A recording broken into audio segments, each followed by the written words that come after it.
ยกมือ10 นิ้วกราบนอบน้อมอย่างพระติรัตนะแก้วเจ้าตั้ง3 ประการอันมีพระพุทธเจ้าพระสัทธรรมเจ้าพระสังฆเจ้าอันเป็นสรณะที่เปิ่งตีเคารพนับถืออันสูงสุดในชีวิตกราบคารวะแทบไตไวยสาปารมีธรรมพระมหาเถรานุเถระเจ้าคณะพระสังฆาธิการภิกขุสงฆ์องค์สมณเณรจุตนจุองค์ด้วยความเคารพขอเจริญสุขเจริญปอนญาติโยมศรัทธาสาธุชนสันนิบาตตานเข้าจุหนุ่มเท่าใจหญิงขอน้อมต้อนรับทุกท่านเข้าสู่รายการมรดกธรรมกำเมืองสารธรรมกำเมืองตั้งสถานีวิทยุคลื่นพระพุทธศาสนาและจริยธรรมตลอดจนคลื่นพระพุทธศาสนาและวัฒนธรรมส่งสัญญาณออกอากาศจากสถานีวิทยุวัดฝ่ายหินตำบลสุเทพอำเภอเมืองจังหวัดเชียงใหม่ในระบบคลื่นความถี่ FM 104.50 เมกะเฮิรตซ์สถานีวิทยุคลื่นพระพุทธศาสนาและจริยธรรมในความอุปถัมภ์ของมูลนิธิพระบรมธาตุเจ้าดอยสุเทพส่งสัญญาณกระจายเสียงในระบบคลื่นความถี่ FM 96.0 เมกะเฮิรตซ์ตลอดจนคลื่นวิทยุสีขาวเพื่อเจ้าประชา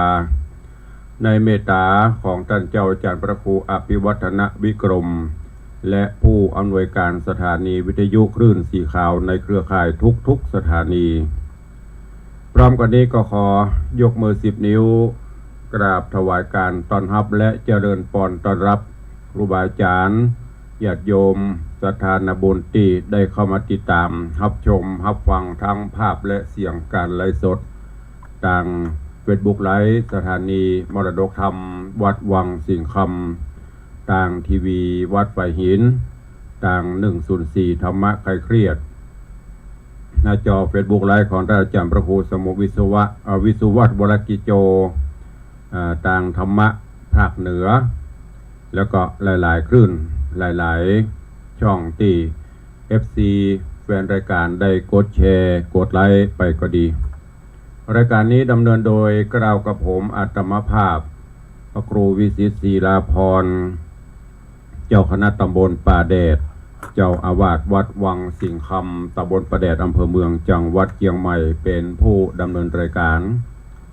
โดยเฉพาะเป็นประจำกู้วันพุธก็ได้รับเมตตาจากดังคลื่นสีขาวเพื่อเจ้าประชาได้ลิงก์สัญญาณไปตั้งแต่จังหวัดแป่น่านลำพูนลำปางพะเยาเชียงรายเชียงใหม่ทุกวันพุธปะกับตุลุงในวังเนอะ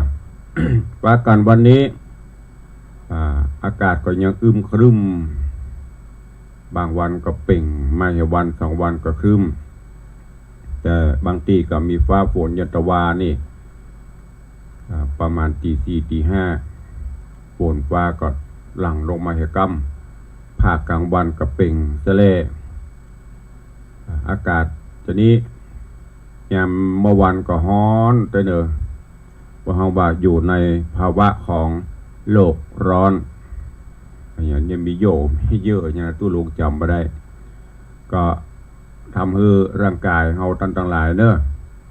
บางเตื้อก็อาจจะต้านทานบ่ไหวอาจจะมีเป็นไข้เป็นอย่างจืดๆหนาวฮ้อนๆเนี่ยก็ดูแลสุขภาพตัวแล้วก็ใครที่อยู่ใกล้ตีนเขาตีนดอยเชิงเขาเชิงดอยใกล้แม่น้ำลำคลองก็ดูเอาสังเกตเอาคนเดียวพ่องว่าระดับน้ำขึ้นหมอกใดน้ำจะขึ้นบ้านขึ้นจองจะใดก็ถ้าเปลี่ยนไปได้เก็บกวาดเอาเก็บสิ่งของเครื่องใจที่มีกามีศีลไว้ที่สูงเพื่อมันป้นน้ำไปเสียก่อนก็คงแหมสักเดือนปลายก็จะเปลี่ยนฤดูละจากหน้าฝนจะเข้าหน้าหนาวปีหนึ่งมี3 ฤดูแต่บางเทื่อก็วันหนึ่งมี3 ฤดูก็มีเพราะว่าสภาพอากาศมันแปรปรวนเนอะก็โดยความเป็นห่วง จากตุลุงในวังก็แจ้งเตือนญาติโยมศรัทธาณบุญของตัวเองวันนี้ก่อนที่จะได้อุจาทักทายกับพี่น้องญาติโยมศรัทธาก็จะได้นำเอาเรื่องราวสาระมาอุจาฝากฝังเป็นข้อคิดกับสาธุชนญาติโยมต่างหลาย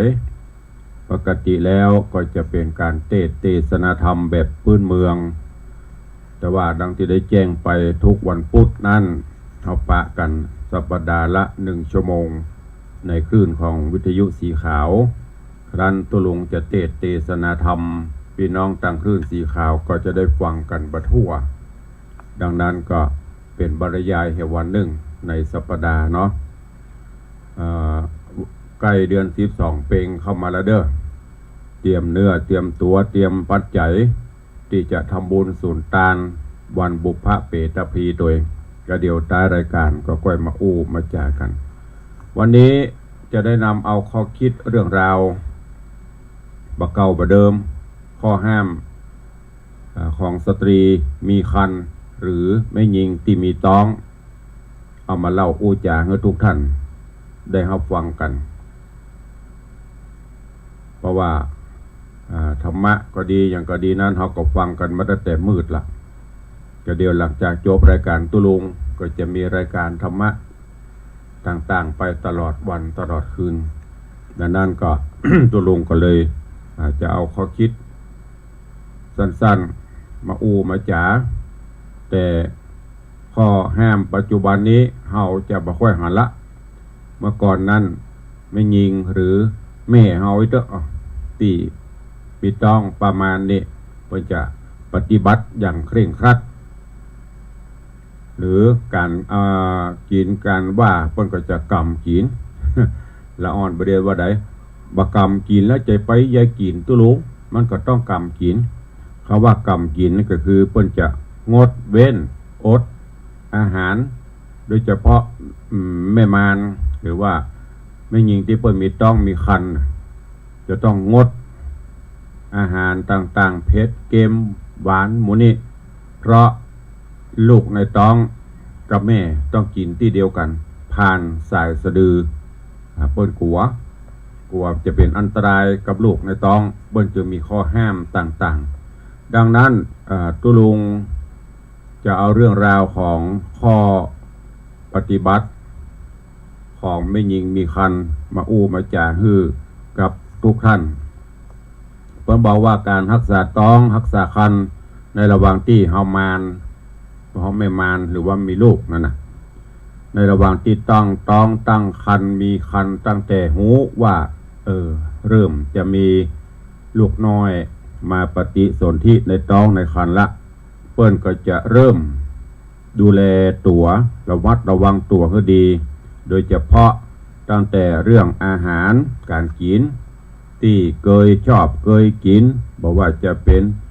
ส้มหรือว่ากำไทยของเปรี้ยวหวานมันเค็มก็จะต้องอดต้องงดจะเตียวจะนั่งจะขึ้นจะลงที่ต่ำที่สูงบันไดอย่างนี้ยิ่งจะต้องระมัดระวังบ่คือเกิดความพลาดพลั้งตกลงมาก็จะเป็นอันตรายทั้งกับตัวเก่าและก็ลูกน้อยในท้องแล้วก็สังเกตพอลักษณะท้องไม่ยิงแม่มารมันก็จะใหญ่จะโต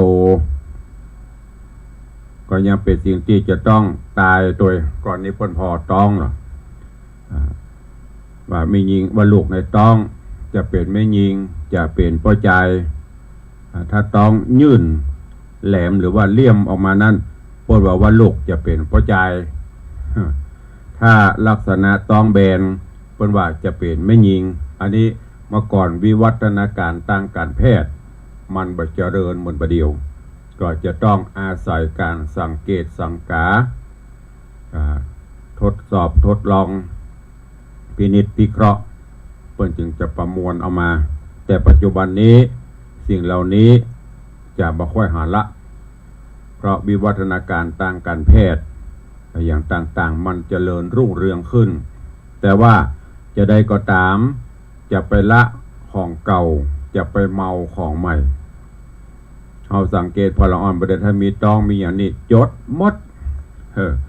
หวานเพชรเกมอย่างอุปกรรมกินแม้กระทั่งการอยู่ไฟหรือการอยู่เดือนประเดี๋ยวนี้ก็บรรล่ำหันละคลอดลูกเกิดลูกออกมายังปน7 วันเดี๋ยวแม่แลบปละแอวไปหั่นไปนี่ของจะนี้ญาติโยมทั้งหลายถ้าหากว่าบ่ประสบด้วยตัวเก่าจะบ่หูโดยเฉพาะอย่างที่เขาได้ยินที่บอกลมพิษเดือนก็หมายถึงในระหว่างที่เกิดลูกออกมายังป้นเดือนว่าอยู่ไฟอยู่เดือนนั่นน่ะ ป้นบ่ฮื้อสาบบ่ฮื้อหยังบางพ่องสาบอันนั้นอันนี้เป็นเป็นหาวเป็นลมจักลมขึ้นแล้วก็โรคเนี่ยจะติดตัวไปตลอดนะแต่คนบ่เดียวละอ้อมเดียวบ่หูบ่ค่อยกลัวดังนั้นตัวลุงจึงขอเอาเรื่องบ่เก่าบ่เดิมเนี่ยมาเล่ามาอู้มาจ๋าประดับความหูเนอะถึงแม้นมันบ่ร่ำได้ใจละแต่บางข้อบางอย่างเขาก็ต้องได้ใจอยู่ยกตัวอย่างการฝากต้องคนห้องว่าเมื่อเขาตั้งต้องว่ารู้สึกมีคันมีลูกมาละเพิ่นจะต้องไปฝากต้องแต่ก่อนนี้เพิ่นไปฝากต้องไปบอกให้แม่หมอตำเยหรือกำเมืองเฮาก่อนเฮาไม่จ้างแม่หมอไม่ยิงจะต้องไปติดต่อฝากต้องกับแม่จ้างเพราะว่าบางครั้งบางเวลาที่ทำงานละอ่อนอาจจะลงต่ำกันอย่างกับเพิ่นห้องเมื่อก่อนนี้เพิ่นจะมีคดให้กับคดต้องแต่งลูกแป่งอย่างนี้ไปตลอดโดยจะมีแม่จ้างแม่หมอตำเยเนี่ยเพิ่นจะคอยประคับประคองปีนผ่องกดนั่นกดนี่เอาละอ่อนไปทางใดจะได้เพิ่นจะหูดินไปทางใดข้อห้ามแห่งอันหนึ่งที่เปิ้นข้อห้ามและข้อปฏิบัติเมื่อก่อนนะคือทำงานถึงออกกำลังพ่อง ไม่ยิงที่มีต้องมีคันไม่มานเนี่ยเปิ้นว่าเปิ้นบ่ฮื้ออยู่บ่ได้การทำงานที่ออกกำลังทำนั่นพ่องนี่พ่องเช่นตำข้าวตักน้ำผ้าหลัวผ้าปืนอันนี้คนตะกอนโบราณเปิ้นบอกว่าเพื่อที่จะฮื้อลูกในท้องเนี่ยมันหลวมบ่ฮื้อมันฝืดบ่ฮื้อมันหัดเวลาคลอดเวลาเกิดมันจะได้เกิดง่ายคนตะกอนนะอันนี้พูดถึงตะกอนเนิ่มจะพูดถึงประเดี๋ยวนะคือเอาเรื่องโบราณตะกอนมาอู้เพื่อเขาจะได้ปรับปรุงใจอยู่แล้วก็บางความเชื่อมาก่อนเนี่ยไม่ยิงมีต้องหรือว่าไม่มานเนี่ยเปิ้นจะฮื้อไปลอดต้องจางซึ่งเป็นความเชื่อการที่ฮื้อไม่ยิงไปลอดต้องจางเปิ้นบอกว่าเชื่อกันว่าจะทำให้เกิดลูกง่ายแล้วก็ละอ่อนที่เกิดมานั้นจะเป็นละอ่อนที่มีปัญญาเฉลียวฉลาดแล้วก็เป็นคนเลี้ยงง่าย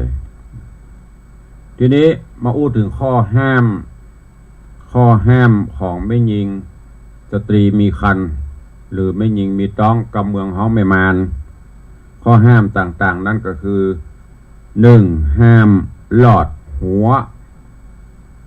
แต่ก่อนมันจะเป็นกำแพงอย่างเดียวเนาะมันมีคอนกรีตเพื่อจะเอาไม้มาแต่งหัวพ่องเป็นหัวอย่างเนี้ยเพื่อห้ามแม่มารไปลอดการลอดหัวเพื่อบอกว่ามันจะทำให้เกิดลูกยากแต่ถ้าเราวิเคราะห์แล้วเหตุผลที่เปิ้นห้ามนั่นก็เป็นเพราะว่ามันไม่ใช่จะเป็นเรื่องง่ายหัวตะกอนนี่เปิ้นเอาศอกประมาณ3 คืบเนี่ยข้าวมันนะแล้วลองหลับตานึกพอจะไปลอดหัวมันไม่ใช่เป็นคนปกติโลกาขี้ปุ๋มหรือต้องมันก็ยึ่งอยู่หั่นละไปลอดเข้าไปใหญ่สมัยก่อนนอกจากจะเป็นฮาวแล้วบางเตื้อก็เป็นหัวตะแสงมีน้ำลวดน้ำอย่างนี้เพิ่นเอามัดเอาผูกไว้ก็จะทำให้เกิดอันตรายแก่แม่มารแห่งประการหนึ่งเพิ่นก็ถือคติตามประวัติของพระองค์คุลิมานออกบิณฑบาต แม่ยิงแม่มารมาตักบาตรเมื่อได้หันหน้าจำได้ว่าเป็นองคุลิมานที่เคยเป็นโจรตัดนิ้วตัดยมกรก็ตกใจหล่นพัดหัวคำหัวปฏิษอยู่ที่หัวมาเปิ้นถึงห้ามแม่ยิงแม่มารมีตองเนี่ยไปลอดหัวประการต่อมาห้ามลอดเหี้ยวงัวเหี้ยวควาย อันนี้ประเดียวกับบะหารละบะล่ำหารไม่ใช่บะหารหันอยู่บางพื้นที่เหี้ยวงัวเหี้ยวควายเหี้ยวที่เปิ้นแปลงด้วยไม้หวกไม้ไผ่ยาวๆน่ะเปิ้นเอามาปักมุดปักอย่างเอาหมุนรอบตัวโดยใจเปิ้นเอาใจล่ามงัวล่ามควายสุมาเติมมาก่อนเขาได้ยินคำโบราณห่ำเหี้ยวนะห่ำเหี้ยวใส่มัดงัวมัดควายเปิ้นบ่ฮื้อห้ามบ่ฮื้อแม่มารไปลอดเหี้ยวเพราะเชื่อกันว่าจะทำให้ลูกเกิดมาหลังโกงเหมือนเหี้ยวอันที่จริงแล้วเป็นเพราะว่าท่านรอดไปในเวลาที่เปิ้นเอางัวเอาควายมัดอยู่น่ะถ้าหากว่างัวควายมันตกใจมันสะดุ้งโล่นไปจนแม่มารต้าวล้มก็จะเป็นอันตรายเนี่ยเปิ้นถึงห้ามไปใกล้ไปลอดเหี้ยวงัวเหี้ยวควายข้อห้ามต่อมาห้ามผ่าห้ามบกบะเป้าแม่มารตะกอนกับเดียวนะตะกอนนี้เปิ้นจะห้ามไม่ยิงตีมีต้องมีคันเนี่ยเปิ้นห้ามโบะบะเป้าห้ามผ่าบะเป้าเนี่ยอย่างเปิ้นถึงห้ามเปิ้นบอกว่าเพราะเป็นความเชื่อว่าไม่ยิงมีต้องไม่ยิงแม่มารที่ผ่าบะเป้าน่ะจะทำให้ลูกที่เกิดมามีหัวหลวง หัวหลังหัวหลวงหัวใหญ่หัวโตอย่างบะเป้าเปิ้นถึงห้ามเนี่ยคนตะก่อนเนี่ยโอ้วิถีวิถันนักห้ามที่เปิ้นห้ามนะแต่แล้วก็เพราะว่าการผ่าบะเป้านั่นน่ะถ้าบระมัดระวังก็จะเกิดอันตรายเพราะอย่างแก่นมันมนตุ้มลุ่มอย่าเตียบปลาแลดไปให้จะโบะประกอบสซับตัดกลางตัดตะกำตัดตั้งข้างมันอาจจะแฉลบจะเบี่ยงมีดที่เฮาโบะเข้าไปนะอาจจะแฉลบอาจจะเบี่ยงไปทำให้เกิดอันตรายในท้องในลูกในท้องข้อห้ามต่อมาของไม่ยิงแต่ก่อนเนี่ยห้ามกินอาหารในหม้อ กินในหม้อขนาดโคดีปกติมกินห้ามรับประทานหรือว่าห้ามกินอาหารในหม้อขณะที่ยังไม่ได้ยกลงจากเตาตักกินในหม้อถ้าเป็นตะกอนนี่อุ่นนี่เนาะอุ่นถ้าเราก็ตักกินคำพันนะอันนี้เพิ่นบอกว่าเชื่อว่าจะทำให้เจ็บท้องเวลาเกิดลูกนะเมินเจ็บเมินก็จะพุดลุกพุดนั่งเหมือนกับหม้อแกงที่กำลังเดือดบดนะเปิดถึงห้ามหรือว่าลักษณะหม้อแกงที่ยังค้างเต่าอยู่น่ะก็จะทำให้ลูกเกิดเนี่ยเพราะว่ามันจะค้างอยู่หั่นน่ะ มันกาขำกาอยู่หั่นบ่ออกมาสะเตื้อถ้ามองแหมอันนึงที่จริงแล้วก็คือการกินอาหารในหม้อที่ค้างคาเต่าอยู่นั่นน่ะเป็นลักษณะของการที่บดีถ้าแหมมันก็คือมารยาทในการกินแม้แต่คนทั่วไปเปิ้นก็ปฏิบัติกันแต่ประเดี๋ยวนี้มีใหญ่มีเตาเตาไฟฟ้า กินแบบอุ่นๆร้อนๆตั้งตัวเดือดบดก็ตักใส่ถ้วยกินเมื่อก่อนนี้เปิ้นห้ามนะอันนี้ข้อห้ามข้อต่อมาที่ห้ามไม่ยิงมีต้องมีคันคือห้ามผู้เป็นผัวผู้ที่เป็นสามีห้ามขุดหลุมเสาห้ามตอกเหล็กกลตอกตะปูโอ้พิธีพิถันแตะคนโบราณพออุ้ยแม่หมอนสังเกตสังกามดห้ามผัวห้ามสามีบ่ฮื้อขุดหลุมเสาบ่ฮื้อตอกเหล็กกลตอกตะปูเพิ่นบอกว่าในระหว่างที่เมียหรือว่าภรรยามีท้องมานลูกนั่นสามีหรือผัวจะไปขุดหลุมเสาไปฝังเสาล้อมหัวบ้านบ่ได้ เพราะอย่างเปิ้นถือหรือว่าจะไปจดเล็กโกนไปตอกตะปูสิ่งใดๆก็ไม่ได้เพราะเปิ้นมีความเชื่อว่าละอ่อนในท้องน่ะจะบ่ยอมออกจากท้องแม่โดยง่ายก็คงจะถือตามคำที่มันบอกว่าไปฝังเสาให้แน่นให้มั่นตอกตะปูให้มันยึดแน่นยึดมั่นอันนี้เปิ้นบ่คือทำภายที่มีที่เมียกำลังมีท้องน่ะเปิ้นบ่คือเนี่ยขณะที่เจ็บท้องก็บ่เกิดง่ายๆห้องอกห้องโอยอยู่หั่นน่ะเนี่ยผู้เฒ่าผู้แก่เปิ้นถึงจะฮือผัวหรือสามีลองมาทบทวนเพราะว่าไปฝังไปตอกตะปูไปจดเล็กโกนที่ไหนพ่องถ้าเคยไปขุดเคยฝังก็ฮือไปลื้อไปถอนออกก่อนงัดออกเสียก่อนจะทำให้เกิดลูกง่ายดอกคนโบราณนี่สังเกตหมดนะห้ามข้อวัดปฏิบัติอันต่อมาห้ามข้ามเชือกงัวเชือกควายเมื่อก่อนนะประเด็นนี้ก็บอกให้มีละเพราะงัวควายมันไปอยู่ในโฮงฆ่าสัตว์หมดละปดไปห้ามเมื่อก่อนนี่ห้ามข้ามเชือกงัวเชือกควายแต่ก่อนนี่ปนล่ามหรอมัดเชือกยาวตัวเองตอกลับตามตุ่งตามหน้าเนี่ยเป็นไม่ยิงเป็นไม่มานมีต้องมีคันปนห้ามไปข้ามอันนี้ก็คงจะเป็นการห้ามในเวลาที่เชือกฉะนั้นมันกำลังมัดงัวมัดควายก็เป็นการพอหันโทษว่าถ้าหากว่างัวควายเอากำลังไปเตียวแล้วงัวควายมันสะดุ้งเลยลองรับตานึกพอมันสะดุ้งแล้วเชือกมันตึงขึ้นมาดีดขึ้นปึ้ง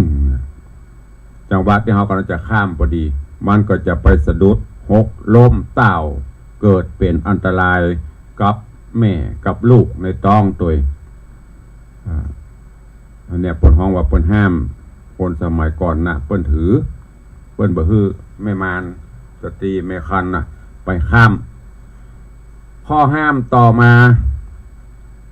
ห้ามบ่ฮื้อใจไม่เศร้ากำเมืองห้องไม่เศร้า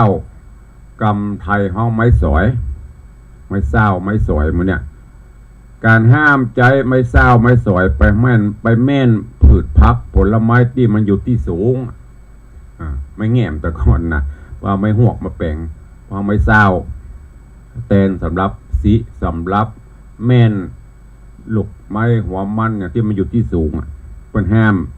เพราะเกรงว่าไม้ที่เราเอาไปแม่นเอาไปสอยนั่นน่ะมันจะลุดตีนลุดมือล่วงลุดลงมาถูกใส่ต้องการแม่นการซอยพักหรือผลไม้ที่อยู่สูงๆน่ะเพิ่นจะใจไม้มามัด ต่อกันหรอเตรียมอันนี้ปอมัดเอาจนถึงตีเป็นต้น2ต้นถ้ามัดบดีไม้ต้นบนก็จะลุดล่วงลงมาเป็นอันตรายเกิดมันทะลุตั้งที่ปุ่มที่ยังก็จะทะลุลงไปต้องหนังมันบางอย่างเนี่ยเพื่อถึงห้ามข้อห้ามต่อมาสตรีมีครรภ์แม่มารเปิ้นห้ามนอนหงายเมื่อเดียวมันจะมีฮีบวัดโตนอนคว่ำนอนหงายนอนกิ้งมีสปะโบห้ามนอนหงายเพราะอย่างเพราะเวลานอนฮื้อไม่ยิงมีต้องหรือไม่ยิงไม่มารเนี่ยยิงมีคันเนี่ยเปิ้นฮื้อนอนตะแคงหรือนอนสะแกงกำเมืองเอาห้องสะแกงกำไทยห้องตะแคงห้ามนอนหงายเพราะว่าถ้านอนหงายเนี่ยพวกวันละอ่อนในท้องเนี่ยมันจะดิ้นเฮงทำให้ท้องแตกแต่แล้วความจริงบนบทที่ห้ามนอนหงายก็เพราะมันทำให้อึดอัดแก่แม่ยิงที่มีท้องเฮาบ่มีปัจจัยนี่จะบ่ฮู้หรือคนที่มานี่จะบ่ฮู้ แต่คนไม่มานี่ที่ปล่อยแม่เฮาที่ผ่านมันจะฮู้นะนอนเวลามีท้องนอนหงายเนี่ยมันหายใจอึดอัดเพราะมัน ลองนึกสภาพเอาคนเดียวเถอะนี่อย่าพูดถึงห้ามเพื่อนนอนหงายเพื่อนนอนตะแคงหรือนอนสะแกงข้อห้ามต่อมาสตรีมีครรภ์หรือแม่มารหรือยิงมีต้องเปิ้นห้ามไปยุบไปกำยารักษาโรค โดโอ้ภูมิปัญญาคนโบราณ ออุยแม่หมอนสังเกตสังกาหมดนะห้ามแม่มารสตรีมีครรภ์เนี่ยห้ามไปยุบไปกำยารักษาโรคห้ามไปถือยาทุกชนิดเพราะอะไรอย่างเพิ่นบอกว่าเชื่อว่าจะทำให้ยารักษาโรคเหล่านั้นหมดประสิทธิภาพคุณใส่ที่เสกเป่าด้วยยาไว้ก็จะเสื่อมเพราะแต่ก่อนนี้ยาแผนโบราณนักกว่าแผนปัจจุบันเป็นยานั้นอย่างนี้เปิ้นก็จะมีเวทมนต์คาถาเสกเป่าไปตัวเอง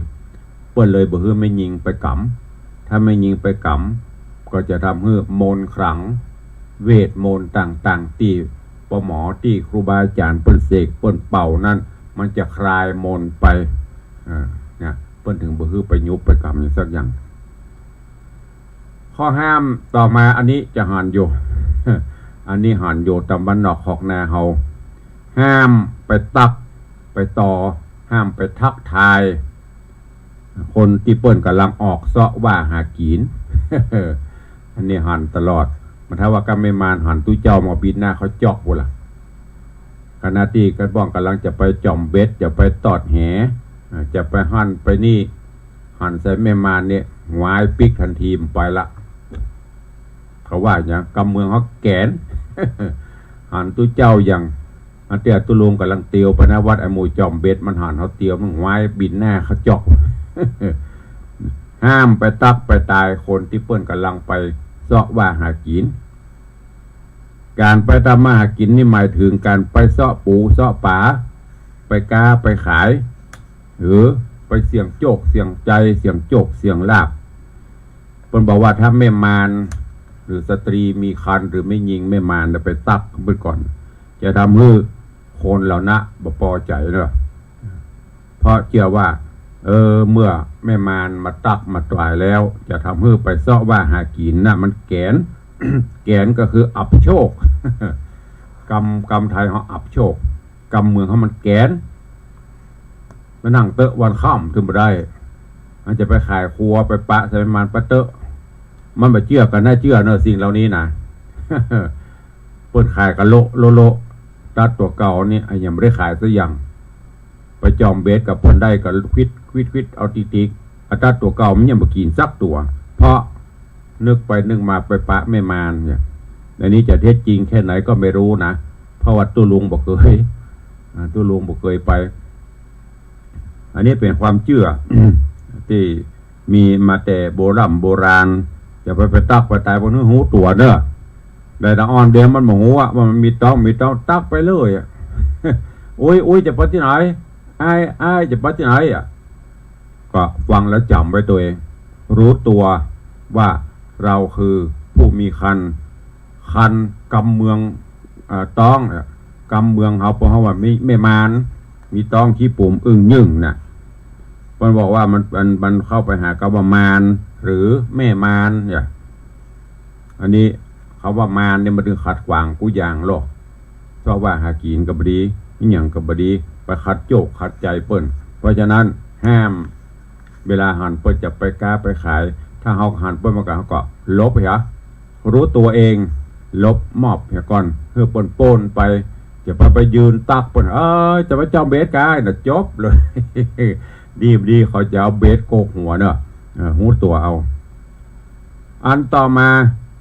แม่มารสตรีมีครรภ์มีต้องห้ามไปมัดมือกู้บ่าวกู้สาวเวลาเปิ้นจะกินแขกแต่งงานเปิ้นห้ามแม่มารไปห่วมมัดมือตือขวัญห้ามไปเด็ดขาดเพราะเปิ้นมีความเชื่อว่าจะทำให้งานนั้นเสียความเป็นมงคลเกิดอุบาทแก่กู้บ่าวสาวถึงสองอันนี้ก็ว่าเป็นธรรมดาที่บ่าวสาวโดยเฉพาะสาวเมื่อได้หันแม่มารต้องขี้ปุ่มสดจุ่มปุ่มย่อมเกิดความกลัวเป็นกังวลเพราะว่าตัวเก่ายังบ่เคยแต่เมื่อแต่งงานแล้วก็จะต้องต้องปามารเหมือนเดียวกันก็อาจจะทำให้กึดนักแล้วก็บ่เป็นสุขหรือเป็นเพราะคำว่ามารเหมือนกันแม่มารถูก ลากความหมายไปเป็นแม่มารไปคัดขวางความสุขเพราะนั้นเปิ้นถึงบ่คือไปอันต่อมาห้ามนะห้ามแม่มารห้ามไปข้ามไม้ที่เปิ้นจะมาแปลงบ้านห้ามแต่ก่อนนี้เปิ้นมีไม้เฮือนไม้ซักไม้อย่างที่ว่ามาครัวแล้วเปิ้นมาคัดมาแปลงกล่องไว้ห้ามแม่มารไปข้ามเดี่ยวข้ามสมัยโบราณนั้นไม่ยิงมีขอบเขตจำกัดในการที่จะทำจะเนี้ยอย่างพ่อจานี่หลายสิ่งหลายอย่างทำให้แม่มารนี่ก็อยู่ในประเภทนั้นเปิ้นบ่ฮือไปข้ามเป็นสิ่งที่จะเอามาปลูกมาสร้างนะถ้าแม่มารไปข้ามแล้วเปิ้นว่ามันจะเป็นอัปมงคลเปิ้นบ่ฮือห้ามบ่ฮือข้ามแต่ถ้าเอาพร้อมกันก็คือข้ามไปเกิดไปเยี่ยมเพลิดโกนตั้งปอดลงไปเนี่ยอย่าเปิ้นรองรับตาพอแล้วไม้เกี่ยวกับอย่างไม้บงไม้ซางถึงแม้จะเป็นเฮือนไม้บัวเปิ้นเอาไปวางแล้วก็แม่มารไม่ยิงมีต้องเงี่ยมไปถ้าเงี่ยมดีก็ดีมันโมนเฮาลองนึกพอเด้อบัดเดี๋ยวเฮาแข้งขาดีนี่ยังเพลิดเกิดไปเงี่ยแล้วมันหมุนไปตะนั้นบึบโกนจำเบาจะมาเกิดลูกสดเอาไปอันตรายเนี่ยเปิ้นถึงห้ามที่เปิ้นว่าคืดหมดเนี่ยเปิ้นถึงว่าบดีเพราะอันอย่างมันบดีก็เพราะมันเป็นจังเนี้ยอย่างที่ตุลุงเอามาโอ้ฟังนะอย่างที่เขาได้ยินบันหนังกาคันใดกาอย่างกาป้อมบดีคนตะกอนบดีก็คือปนหูละแต่ประเด็นเป็นไงมันไม่ดี มันเป็นจะได้มันบดีต้องอธิบายให้มันอันนี้ก็เหมือนกันเนี่ยห้ามข้ามไม้ที่เพื่อจะมาปลูกมาแปลงหอแปลงเฮือนความจริงแต่แล้วอู้ถือคืดมันเป็นอย่างแต่ป้องกันไม่ยิงมีต้องนั่นละที่ตุลุงบอกไปเงี่ยมมาเกิดเงี่ยมไปไม่เงี่ยมตั้งข้างไม้กลมๆเนี่ยลองนึกพอหรอมันเพลิดปุ๊บกลจำเบาบึ้เผลอต้องมานเก๋ๆใกล้จะเกิดก็เผลอไม่ต้องหาหมอตำเยละหรือบางก็ปิ้นจะคว่ำหน้าตบปบต้องไปบุบไปฟาดเลยนึกพอเนี่ยคนโบราณเพิ่งถึงห้ามเพื่อป้องกันแม่ป้องกันลูกในท้องนั่นนะแล้วก็ เพิ่นบอกว่าคนไม่มารอันนี้เพิ่นบอกว่าห้ามสร้างวัตถุใดๆในการกุศลไม่มารนะคนมีต้องเปิ้นห้ามไม่มารแปลงโฮงสร้างกุฏิวิหารอุโบสถสร้างน้ำบ่อสร้างศาลาเป็นตาลห้ามเป็นเจ้าภาพบวชตุเปพระนี้จะทำให้เกิดความวิบัติแก่ตัวเองอันนี้ตามไม่มานะเพราะบอกว่าการสร้างสิ่งเหล่านี้เป็นตาในระหว่างที่เรากำลังตั้งตองน่ะจะทำให้เกิดกังวลใจสมัยโบราณเพิ่นถือว่าการสร้างสิ่งเหล่านี้เป็นงานใหญ่จะต้องใช้ความคิดต้องเสียกล้าใจจ่ายนักที่เพิ่นฮ้องกันว่ากินใหญ่ตาหลวงกินใหญ่ตาหลวงแม่มารควรจะได้พักได้ผ่อนทำใจให้สบายถ้าทำใจให้มีกังวลแล้วย่อมจะมาเป็นผลดีต่อสุขภาพเพราะนั้นถ้ามองในแง่ดีก็คือจะคืดนักสมมติประหับเป็นเจ้าภาพนั้นเจ้าภาพนี้ในระหว่างที่มีต้องการกับได้เป็นเนี่ยเอากูฮับเป็นเจ้าภาพอันนี้แล้วจะเนี่ยจะได้กระทำให้เป็นวิโตกังวลคิดนักพอคิดนักสุขภาพก็จะบดีเนี่ยเพราะว่าบัตรฮับอย่างเตื้อระหว่างที่เขามีต้องมีไส้เมื่อมันออกลูกเกิดลูกแล้วอันนั้นกวยฮับไม่ใช่มันบดีอย่างนะคือเปิ้นป้องกันว่าเขาจะเครียดเป็นหนี้วัดเฮ้ยเป็นหนี้ทุเจ้าเฮ้ยไปก็บ่ได้พอ9 เดือน10 เดือนก็โลกมานนะต้องอยู่บ้านอยู่จองแต่ประเดี๋ยวนี้มันเปลี่ยนไปสภาพอะไรนี้มันเปลี่ยนไปอันต่อมาห้ามไปเผาศพนะข้อห้ามของไม่ยิงที่มีต้องประมาณนะห้ามไปเผาศพเปิ้นห้ามไม่ยิงมีต้องไปเผาศพก็เพราะจะเก่งว่าเมื่อไปหันสภาพของศพจะทำให้เกิดความคิดนักแต่ก่อนนี่มันจะเหมือนประเดี๋ยวลมแจ้ศพมันจะหอมชุยไปคืดนักหรือไปแอวพอเวลาเปิ้นอาบน้ำศพอย่างเมื่อก่อนป้ากันไปพอ พอแล้วปีกมันนอนบรับเสียขวัญอันนี้ก็เหมือนเดียวกันเพื่อถึงห้ามเปิ้นเหมือนขึ้นไปสิ่งเหล่านี้เป็นข้อห้ามที่โบราณเนอะมีแหมลายอันอยู่วันนี้เวลาเหลือน้อยเดียวจะหมดละเดี๋ยววันพุธต่อไปตัวลุงจะเอามาเล่ามาอู้ให้ฟังแหมกันอันนี้เป็นเรื่องราวประเพณีชีวิตตึงได้คิดเขียนโดยพ่ออาจารย์ศรีเล่าเกตพรหมเนอะพ่ออาจารย์ศรีเล่าเกตพรหมบ้านใจสถานนี่เปิ่นพ่อครูศรีเล่าเปิ่นเอามาคิดแต่งแต้มเขียนเป็นเล่มใบข้อห้ามข้อวัดปฏิบัติก็ขอบคุณโดยพ่ออาจารย์ศรีเล่าตุลุงเอามาเล่ามาเผยแพร่เนอะบัดได้สงวนลิขสิทธิ์เอามาเล่าสู่กันฟังในวันนี้ในวันที่เรื่องราวบ่เก่าบ่เดิมข้อห้ามต่างๆวิถีชีวิตความเป็นอยู่เมื่อโบราณแต่ประเดี๋ยวนี้สิ่งเหล่านี้มันก็เปลี่ยนไปตามกาลเวลาวิวัฒนาการทางการแพทย์มันมีนักขึ้นมาหมอตำแยแม่หมอแม่จ้างก็หายไปละมันมีละมีก็มีน้อยส่วนน้อยเหลือสักประมาณ 5% ตามชนบทบ้านนอกขอกนาในป่าในเขาจะมีอยู่แต่ตามที่เจริญประเดี๋ยวมีละฝากต้องฝากคันกับไปหมดละการอยู่ไฟอยู่เดือนกับบล่ำหันละแต่ว่าอันนี้เป็นวิถีชีวิตในโบราณกาลตัวลุงนำมาเล่าให้ฟังในวันนี้โดยก็เอาไว้ตัวอีกก่อนเนาะเวลาใกล้จะหมดละจะได้ตักตายพี่น้องศรัทธานาบุญเฮาที่อยู่ทางบ้านทางจองที่ฟังอยู่หรือว่าตามหน้าจอ Facebook ไลฟ์ตัวทางหน้าจอ Facebook แห่งสกรรมตุลุงจะไปตักปลายเนาะไปคอมเมนต์วันนี้ก็เข้ามากระไลฟ์เวลาเหลือน้อยก็ขออนุญาตประชาสัมพันธ์อนุโมทนาบุญกับญาติโยมศรัทธาเฮาก่อนเนาะในวันที่29หรือว่าวันพระวันศีลที่จะถึงนี้ก็เป็นวันเทศกาลวันประเพณีเดือน12เพ็งเนาะเปิ่นปล่อยเปรตปล่อยผีปล่อยเปตะวิสัยมาดังตีตุลุงดังตีครูบาอาจารย์ได้นำมาอู้มาจามาเล่าตำนานบะเก่าประเดิมเมื่อฟังเดือน12ออกค่ำไปจนถึงเดือน12ดับ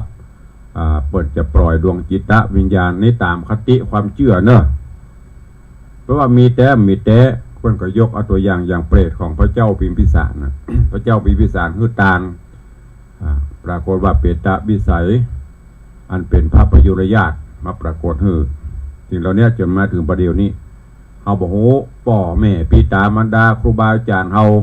ตีสิ้นลมหายใจลมหายตายจากเปิ้นไปอยู่พบใดภูมิใดที่ไหนเฮาก็โหถึงมีการทำบุญสุนทานและโดยเฉพาะเมืองเหนือเฮานี้ในช่วงเทศกาลเดือน12ก็จะมีการต้านกวยสลากมีการทำบุญต้านธรรมมีการต้านขันเข้าขันน้ำส่งไปถึงดวงวิญญาณเปิ้นการนี้ตุลุงก็ได้เชิญชวนศรัทธานาบุญเฮาเด้อได้ร่วมกันทำบุญถวายทานใครจะร่วมบุญกุศลตัวในการทานเข้าของสัมภาระต่างๆในเรือสำเปาหลวงเพื่อส่งโยไปถึงดวงจิตวิญญาณของผู้ไวยชนเชิญทุกท่านได้ร่วมโมทนาบุญได้เนอะเหลือเวลาแต่บักกี่วันละตุลุงก็เริ่มตกแต่งดาแปลงเรือสำเปาของละขอบคุณอนุโมทนาบุญกับโยมทองทิพย์วรรณภาเนอะได้นำจตุปัจจัยมาร่วมทำบุญในเรือสำเปาพร้อมกับเอาวันนั้นเพิ่นซื้อซาลาเปาวิชัยกูลมาตัวขนมจีบมาถวายเต็มปะกันเนาะขอประทานอภัยสุมาภัยเนอะตุลุงมีศาสนกิจก็เริ่มปะแต่เพิ่นก็ฝากไว้โยมวรรณภาโยมทองทิพย์วรรณภาร่วมโมทนาบุญในเรือสำเปาเป็นปัจจัยอยู่900 บาทอุทิศกุศลฝากพระดวงวิญญาณของพ่ออุ้ยปั่นแม่อุ้ยติ๊บแม่อุ้ยพลอยดวงระเทศพ่อทาแม่สมอินทชัยนายสุพลวรรณภาแล้วก็ตาลเฮือปอเกิดไม่เกิดพระแม่ตรีเจ้าตีเจ้ากรรมได้เวรสรรพสัตว์ทั้งหลายตลอดจนถวายทานไว้ไปหน้าเป็นจตุปัจจัยทั้งหมดอยู่900 บาทขอบคุณโยมแม่อำไพกองราชอันนี้ตุลุงประกาศไปก่อนตะวาในเปิ้นเอาปัจจัยมาถวายเรียบร้อยละบ้านแม่คือข ขอบคุณโยมแม่เกียงคำคุณพระศรีลาร่วมทำบุญ100 บาทอุทิศกุศลให้นายบุญเจือการจนรัตน์บ้านสารปีนี่อนุโมทนาบุญขอบคุณกับโยมอัมพรโยมทวัชชัยโยมสัตวัฒน์เนอะปัณณราชาอันนี้บ้านเกาะโศกเมฆาอันนี้ร่วมโมทนาบุญจัดพิมพ์หนังสือที่ระลึกวันเกิดตุลุง1 เล่ม160 บาทนอกจากนั้นก็ขออนุโมทนาบุญขอบคุณกับแม่ดวงเนตรบ้านดาวดึงร่วมทำบุญตานปัจจัยฝากเงินสำเปาตานใบไปหน้า300 บาทแม่ลาวันเอกวัตรร่วมทำบุญตานไว้ไปหน้า300 บาทอนุโมทนาบุญกับพ่อเท่าพงแม่เท่าบัวเงินบุญชัยโยมพรตรีโยมแสงสาเด็กชายแสงเมืองเด็กหญิงอัญชรีบุญชัยร่วมทำบุญเดือน12 เปงนี้อุทิศกุศลให้พ่อเท่าลายสายแม่เท่ายุงนายคำเด็กหญิงแรงแม่เท่ามูแม่จำนายวาลิงนายลูจำนวนปัจจัยอยู่500 บาทเนอะสาธุอนุโมทนาบุญตัวเองขอบคุณกับโยมแม่จันศรีปาละ อุทิศกุศลให้ป่ออุ้ยเปิ่นแม่ทองสุขปาละนายอนนท์ปาละพูดถึงแก่กรรมไปอนุโมทนาบุญขอบคุณกับโยมแม่จันตาคำจินะเหล่าประฝางตานให้พ่อเกิดไม่เกิด200 บาทโยมแม่ประณีพยัคฆ์ไคหพลน้องแต้นสันปะตองร่วมทำบุญ300อุทิศกุศลให้พ่อสิงห์แม่ออนที่พาทองว่านานร้อยตีชันชัยพยัคฆ์ไคหพลพ่อสีทนตัตนังน้ำทงร่วมโมทนาบุญฝากเงินสเปา500 บาทอุทิศกุศลให้ป่ออุ้ยมาแม่อุ้ยแก้วตะนังเนอะสาธุอนุโมทนาบุญตัวก็เดียววันต่อไปตุลุงจะอ่านทั้งหมดทั้งมวลเนาะอันนี้ติเปิ้ลร่วมโมทนาบุญเพิ่มเติมมาทีหลังเนอะเดี๋ยวเวลาเขามันจำกัดก็จะได้อู้จากันต่อไปตอนนี้ไปใครจะอู้จะเอ่ยกับตุลุงเนอะคือจะร่วมโมทนาบุญกับตุลุงก็เข้ามาได้0817836540ใครจะอู้จะเอ่ยจะแจ้งความจำนงก็เข้ามาตะกี้ไข่ตังอย่างเมืองแกนกำลังจะเข้ารายการโทรเข้าตอนนี้ว่างละโทรเข้ามาได้เนอะ ต่างบ้านต่างจองต่างหน้าเฟซเดี๋ยวตุลุงจะไปตอบมาลูนเนาะเพราะว่าเวลาของมันน้อยก็เข้ามากันหลวงหลายวันนี้มีก่อต่างบ้านต่างจองใครจะอู้ตัวเองถ้าจะอู้ก็เข้ามาเนอะถ้าบอกอู้ตุลุงจะเอาเวลาที่เหลือไปตักตายตั้งหน้าจอเพราะว่ามันเวลามันจำกัดถ้าจะอู้ตัวก็โทรเข้ามาเพราะว่ามันน้อยจะไปตักตั้งปุ้นก็กลัวจะประตันเจริญปอนตุลุงโปรดมาขออันโฮมมันขยายสัมภาระน่ะ200ก็สมานนามสกุลหยังยาวิชัย200 บาทตาคือพ่อจุ่มไม่จันพ่อจุ่มแม่จันแม่สียาวิชัยแม่สียาวิชัย3 คนเนาะได้3 คนยาวิชัยน้องไม้ยาวิชัยจะเข้าไปชื่อเนอะสาธุอนุโมทนาเนอะบุญรักษาสาธุเจ้าเจริญปอนยมป้อบุญธรรมข้าบายายเอ่ยสาธุอนุโมทนาเนอะปอนเนอบุญรักษาสาธุยมป้อบุญธรรมสังคำฟันจากเบียงป่าเป้าเจริญปอนไปไอ้พลตรีสาธุอนุโมทนาเนอะบุญรักษาไอ้พลตรีบุญชัยโอนมาเรียบร้อยสาธุอนุโมทนาบุญตัวเองขอบคุณพ่อสมานยาวิชัย เมืองแกนพัฒนาร่วมตำบลเดือน12เพลง200อุทิศกุศลให้พ่อจุ่มแม่จันแม่สีน้องไม้ยาวิชัย4คน200 บาทเอาไปคนละ50 บาท เจริญปอน เจ้ากับภาษาเจ้าทุลุงในวัง ไม่ชุกเล่ถึงละครสิเตี้ยมาห้องหาปูนเด้อฟังอยู่เด้อเจ้าเขาจ่ายพวกเขาเรื่องแม่นานนี่นะเจ้าถ่ายไปบรรยายทุลุงในวังไปบรรยายให้เขาจ่ายเด้อแล้วจะให้ตะไลพระเจ้าเนี่ยได้สักบาทสาธุอนุโมทนาเนอบุญรักษาตุลุงบรรยายหูเรื่องหูราวมีไผ่อย่างตุลุงเนี่ยอันข้าเจ้าขอหอมสัก5 บาทอีกก่อนยังแควนกันเนาะ อู้เล่นบ่ได้เด้อใครจะห่วมบุญกุศลก็ได้บ่ห่วมก็ได้ไม่มีปัจจัยก็10 นิ้วพนมคือเนื้อศีรษะ ลูกจะขอร่วมธรรมะทำบุญกับตุลุงก็ได้ไม่มีปัญหาเจริญปอนว่าจะโดยสาธุอนุโมทนาชัดเจนดีเนาะสาธุบุญรักษาเน้อเจ้าเอาสีสังวานวัจรอยทำบุญอย่างเจ้าทำบุญอุทิศกุศลวัน12เพลงเจ้าแม่สีสังวานพุทธจันทร์เจ้าทำเท่าไหร่ไปหา300เจ้าพุทธจันทร์3 ล้านบาทอุทิศเพื่อไผ่อุทิศเพื่อพ่อใจกิติพ่อใจกิติแล้วก็แม่สีวันกิติเขาบอกตัวกันให้กับพ่อใจแม่สีวันกิติไปแยกมันออกจากกันยังว่าไปเลยถึง2 คนพ่อเป็นผัวเป็นเมียกันอย่านั่นเป็นการเขียนอะไรเตื้องงพ่อใจแม่สีวันกะเจ้ากิติแม่สีวันกิติก็ว่ากิติกิไปได้จากกอไก่สระอีกิติกิก็เขาก็ดีบ่เขียนไปกิติกิติ2 คนอย่าโอเคอนุโมทนาสาธุสาธุ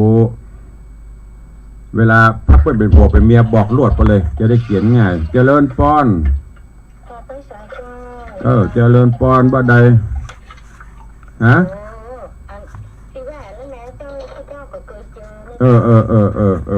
เอาละไม่เป็นไรขอบคุณอนุโมทนาบุญเด้อสาธุเอาละอันนั้นบรรยายบรรเกณฑ์กับพอมันเกณฑ์ เวลามันน้อยอู้กันคนน้อยสาธุเจริญปอนใครจะอู้โตยเข้ามาเหลือเวลาอีก2 นาที2 นาทีสุดท้ายขอบคุณโยมแม่สังวานแม่สีสังวานพุทธจันทร์ร่วมทำบุญ300อุทิศกุศลพ่อใจแม่สีวันกิติพ่อสมานยาวิชัยร่วมทำบุญ200อุทิศกุศลพ่อจุ่มแม่จื่นแม่จันแม่สีน้องไม้ยาวิชัยเนอะสาธุขอบคุณทุกท่านตัวเวลาหมดเวลาแล้วขอนำรายการจากไปก่อนเหลือเวลาแถม2 วันหลังไม่จบรายการใครที่ฟังอยู่ก็ใจได้ค่อยใจตันใครฝากร่วมโมทนาบุญเดือน12เพลงไปกับเรือสำเปาลำใหญ่ลำหลวงจะได้ยืดโยงองค์การปกเป่าข่าวสารส่งของกินของทานถึงดวงจิตวิญญาณเนอะโทรศัพท์เข้ามาแจ้งได้ตลอดวันนี้เวลาหมดเวลาแล้วขอนำรายการจากครูบาอาจารย์ญาติโยมศรัทธาไปก่อนเนาะปะกันใหม่ในวันต่อไปเนอะอยู่ดีมีสุขเหมือนกันจุตนจุองค์จุผู้จุคนเนอะจัตตารโอธรรมาวัตันติอายุวันโนสุขังปะลัง